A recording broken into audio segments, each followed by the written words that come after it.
Assalamualaikum warahmatullahi wabarakatuh. Kami dari kelompok 1 ingin mempresentasikan tentang laporan keuangan pemerintah pusat bab 8. Next.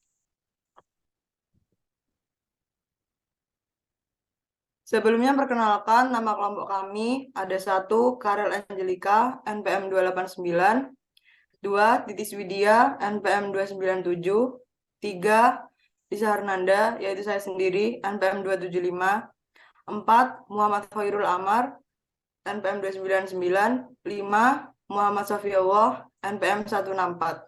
Next. Selanjutnya akan dijelaskan oleh teman saya.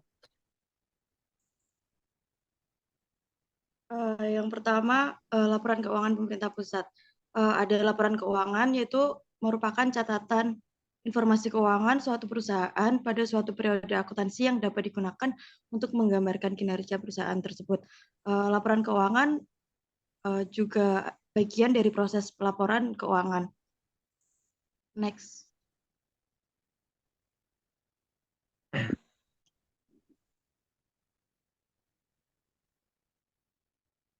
Kemudian di Indonesia terdapat 2 pedoman penyusunan laporan keuangan bagi organisasi sektor publik. Yang pertama, pernyataan Standar Akuntansi Keuangan nomor 45 PSAK 45 tentang laporan keuangan organisasi nirlaba.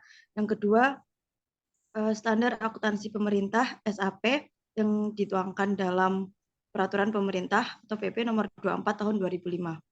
Next. Next.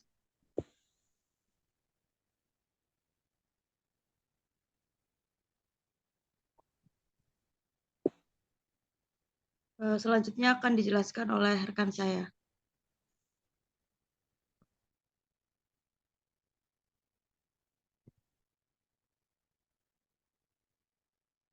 Selanjutnya ada jenis-jenis laporan keuangan pemerintahan pusat.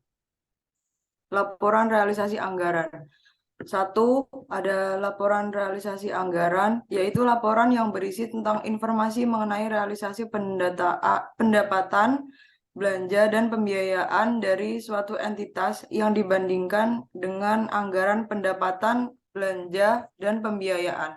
2 neraca. Neraca merupakan salah satu bentuk laporan keuangan yang memberikan informasi tentang posisi keuangan perusahaan pada tanggal tertentu.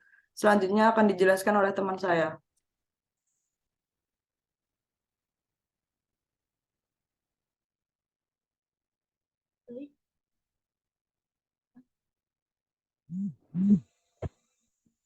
Guru,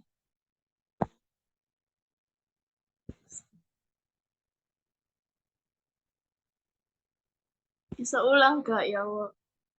Sorry. Lanjut aja relik tuh. Nomor 3. Langsung lanjut.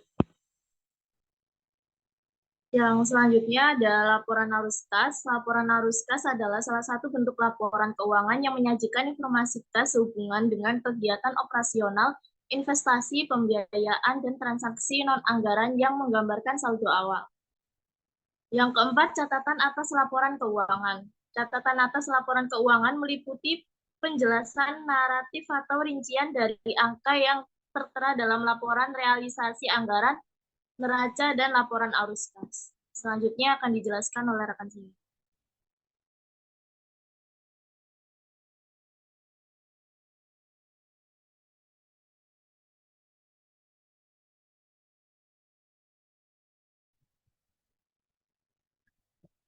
Selanjutnya yaitu tujuan dan fungsi laporan keuangan pemerintah pusat. Tujuan laporan pemerintah pusat adalah untuk memberikan informasi yang akurat dan terpercaya mengenai keuangan pemerintah pusat kepada para pemangku kepentingan seperti masyarakat, investor, kreditor, dan pihak-pihak yang terkait. Laporan keuangan pemerintah pusat juga bertujuan untuk memenuhi kewajiban dan persyaratan hukum, serta untuk mendukung pengambilan keputusan yang efektif dan efisien oleh pemerintah. Laporan keuangan pemerintah pusat mencakup informasi tentang posisi keuangan, kinerja keuangan, arus kas, dan catatan atas laporan keuangan. Informasi ini dapat membantu pemangku kepentingan dalam mengevaluasi kinerja keuangan pemerintah pusat, seperti tingkat pertumbuhan ekonomi, pengeluaran pemerintah, dan kemampuan pemerintah dalam memenuhi kewajiban keuangan. Selanjutnya akan dijelaskan oleh rekan saya. Selanjutnya adalah tujuan dan fungsi laporan keuangan sektor publik yang dikatakan pada Mardiasmo tahun 2002. Yang pertama adalah kepatuhan dan pengelolaan. Laporan keuangan digunakan untuk memberikan jaminan kepada pengguna laporan keuangan dan pihak otoritas penguasa bahwa pengelola sumber daya yang telah dilakukan sesuai dengan ketentuan hukum dan peraturan lain yang ditetapkan. Yang kedua adalah akuntabilitas dan pelaporan retrospektif. Laporan keuangan digunakan sebagai bentuk pertanggungjawaban kepada publik. Laporan keuangan ini digunakan untuk memonitoring kerja dan mengevaluasi manajemen, memberikan dasar dan mengamati tren antar kurun waktu pencapaian atas tujuan yang telah ditetapkan. Yang ketiga adalah perencanaan dan informasi otorisasi.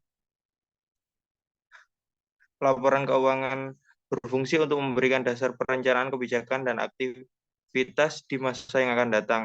Lalu yang keempat adalah kelangsungan organisasi.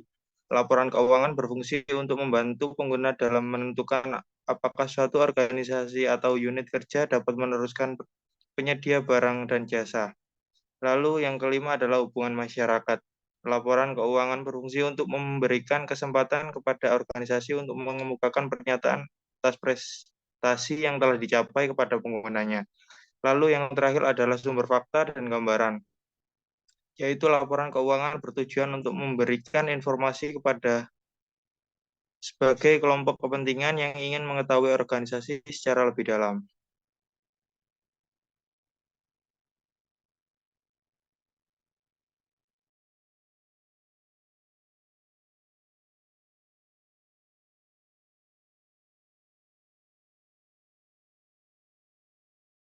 Sekian presentasi dari kelompok kami. Kurang lebihnya kami mohon maaf. Terima kasih. Wassalamualaikum warahmatullahi wabarakatuh.